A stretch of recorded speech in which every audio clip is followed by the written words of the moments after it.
Hello, I'm Bob Colson here in my basement rod shop. So please join me here for about 10 minutes. I'd like to discuss with you some information about my ferruled rods. Also have a video on my splice-joint Spey rods, and this one focuses on my ferrule rods. I make ferruled rods in the same three models basically as I do my splice joint rod. There's a light rod for about, in my mind, a 350 grain Scandi line, a medium rod for about a 400 grain Scandi line, and a heavy rod for a 450 grain Scandi line.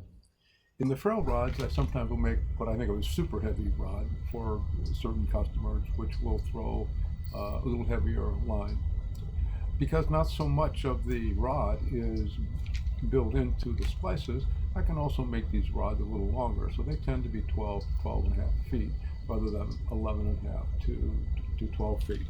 In fact, the rod I have with me today to kind of talk with you a little bit is my own rod. It's a rod I made for myself that is 12 and a half feet long, and it's one of my mid-sized rods. It's for a 400 grain line.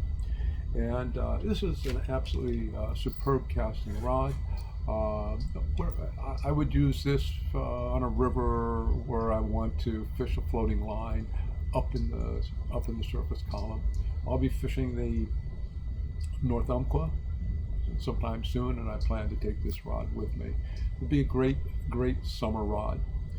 The wonderful, interesting thing about my ferruled rods is that they don't necessarily weigh a whole lot more than the unfurled rods, and I'll talk a little bit about why that's the case in a few minutes. But they go together well. I would say they're a little bit slower than my splice joint rods because you have a little more weight around in the ferrules. And again, my rods are in three pieces like my splice joint rods, and the key is how the rods are tapered coming into the ferrule and going out of the ferrule. And your objective is to transfer a lot of the energy into the butt, so that when you're spaying, you are spaying with the power of the butt of the rod. So this is a closer look at my ferrules. There's a male and a female. Now these happen to be size 26, which is an extremely large ferrule, and I make these. In fact, I make all my ferrules. Usually I make ferrules from aluminum silicon rods, which is sometimes called Durons. It's a light, very durable material, and it's strong. And if these were made in nickel silver, they would typically be maybe even twice the length, so there's a lot more weight. And that's one of the keys to why these rods perform so well, and they feel very light in your hand, and they don't break under the ferrule generally, unless you have a maniac caster or somebody who really abuses their rods. Are very hard on their rods, which sometimes happens. And they go together very well. Just to give you some idea of the difference in the size of my ferrules, I have here two rods. One is a light rod. One's a heavy rod, and but you can see here, if I can put them like that, the rod on the top has a truncated nickel silver ferrule. That is, truncated means that it's not quite as big as a standard ferrule, and it's a size 15. The rod at the bottom has one of my ferrules on it, which is a size 17, and you can see that it is considerably smaller in length. And that means that the male ferrule is shorter in length too. So they're simply less weight, less of that rigid metal in the middle of the middle of the rod, or two places of my rods, as a matter of fact.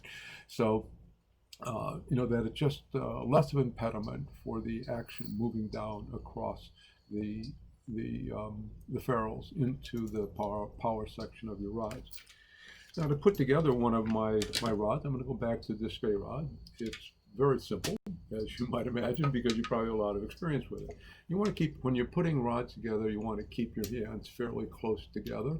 Line up the ferrules and just push them straight. Line them up and then fish it straight in until it seats. You can see that ferrule seats down to where the shoulder of the male comes up against the welt of the female. Now, there are times when I'll make a ferrule where it doesn't quite seat all the way down, and that's purposefully. And I do that sometimes when I wish to distribute the stresses in the ferrule a little bit differently, because at this point they're all concentrated right there with that welt against the shoulder. They're concentrated at that point, and you can kind of dissipate a little bit of those stresses by leaving a little gap with your between the welt on your female and the shoulder of your male. Take them apart. I just put my hands fairly far apart, as you can see, and just pull straight. And you probably heard that nice pop, which is because these, like all Americans, ferrules for the past 120 years or so, they've been a suction fit rather than any other type of fit, so that you create a suction on it. Now, the maintenance of these ferrules is very simple. You don't really have to do much to them except keep them clean. And there are two things that you can do in order to help keep them clean. One is that you can, from time to time, polish the male. And when I say polish, you just take some fine steel wool, finest you can buy, and just polish it. Rub it good. Never put grease on them or anything else. Don't try to sand them off. The grit from the sandpaper. You never put paper on these. If you're going to do something with them, you use files rather than sandpaper. So you can just polish it up with some